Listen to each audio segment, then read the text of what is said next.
بسم الله الرحمن الرحيم. اللهم صل على محمد وآل محمد. إلهي ليس لي وسيلة إليك إلا عواطف رأفتك. Bismillahirrahmanirrahim. Salam değerli dostlar, hörmətli möminlər və möminələr. Xoş gördük sizi Ramazan ayının bu bərəkətli günlərində.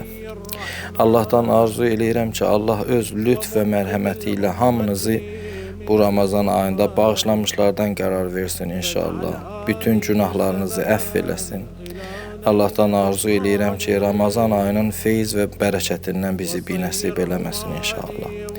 Ramazan ayında ən çox tövsiyə olunan əməllərdən biri də Quran oxumaqdır. Quran bütün müsəlmanların ictimai və fərdi həyatı üçün tərtib olunan bir qanunlar toplusudur, bir asmani kitabdır. Ramazan ayında nə qədər çox bu kitabla ünsiyyət saxlasaq, nə qədər çox oxusaq, o qədər yaxşıdır. Quranla ünsiyyətin başlanğıcı Quranı oxumaqdır. İnsan əgər Quranı oxuya bilməsə, Quranla heç vaxt ünsiyyət bağlaya bilməz. Quranla ünsiyyətin başlanğıcı Quran oxumaqdır. Quran oxumağın insanın fərdi və ictimai həyatına təsiri ilə bərabər üxrəvi mükafatı da vardır. Axirətdə də Xudavənd-i Mütəal Quran oxuyanlar üçün çox böyük mükafat nəzərdə tutub. Çoxlu mötəbər hədislər var bu barədə, ancaq mən o hədislərdən birini diqqətinizə çatdırım və o da bundan ibarətdir ki, hər kim Ramazan ayında bir ayə tilavət edərsə, başqa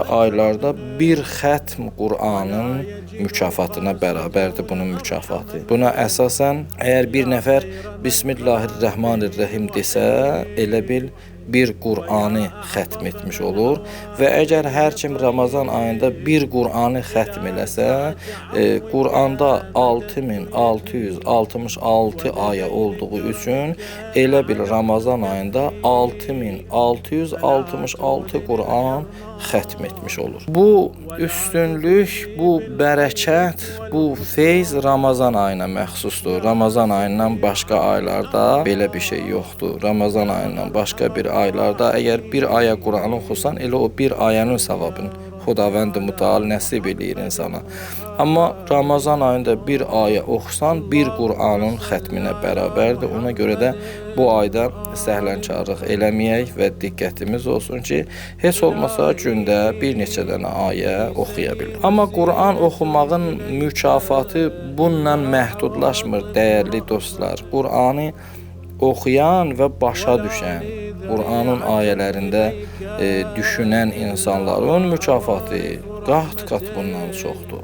Məsələn, əgər bir nəfər Bismillahirrahmanirrahim deyən zaman bilsə ki, Allah nə deməkdir, bilsə ki, Rəhman nə deməkdir, bilsə ki, Rəhim nə deməkdir, bilsə ki, Rəhman və Rəhimin fərqi nədir, təbii ki, bu düşünə-düşünə, mənasını bilə-bilə Qur'anı oxuyursa, bunun mükafatı qeyd elədiyimiz mükafatdan qat-qat üstündür. Və əgər biz Qur'anı bax bu cür oxusaq, oxuyaraq düşünsək, onun mənasını bilsək, bu bizim dünyəvi həyatımıza da çox böyük təsir edəcək. Qur'anın o nurani həqiqətlərindən də xəbərdar olacağıq. Həyatımızda da, yaşayışımızda da çox ciddi təsir qoyacaq. Qeyd elədiyimiz bərəkət bununla məhdudlaşmır və bundan da yüksək mükafata Quran oxuyan nail ola bilər və o da növbəti mərhələdə Quranı oxumağı bacara və onu düşünə, mənasını bilə və Qur'ana əməl eləyə. Təbiidir ki, insan əgər Qur'anı oxuya və onu başa düşə və ona əməl eləyə, onun mükafatı daha üstün olacaq. Qur'andakı qadağaları bilə,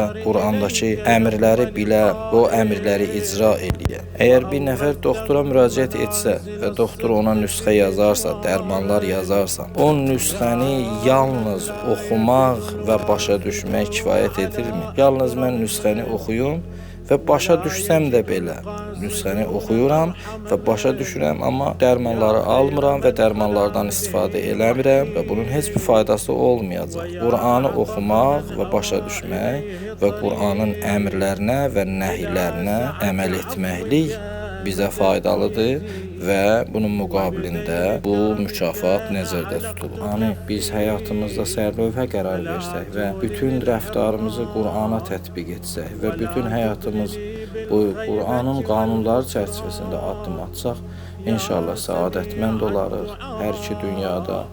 Ona görə də Qur'ana nisbətdə bu ayda qafil olmayın əzizlər, Qur'an oxumağı bacarın. Qur'an oxuyub onu başa düşün və başa düşdüyünüz ayələrə və qanunlara da əməl edin. Allahumma salli ala Muhammedin və ali Muhammed. İlahi leyse li vesiletun ileyke illa avatif ra'fetik.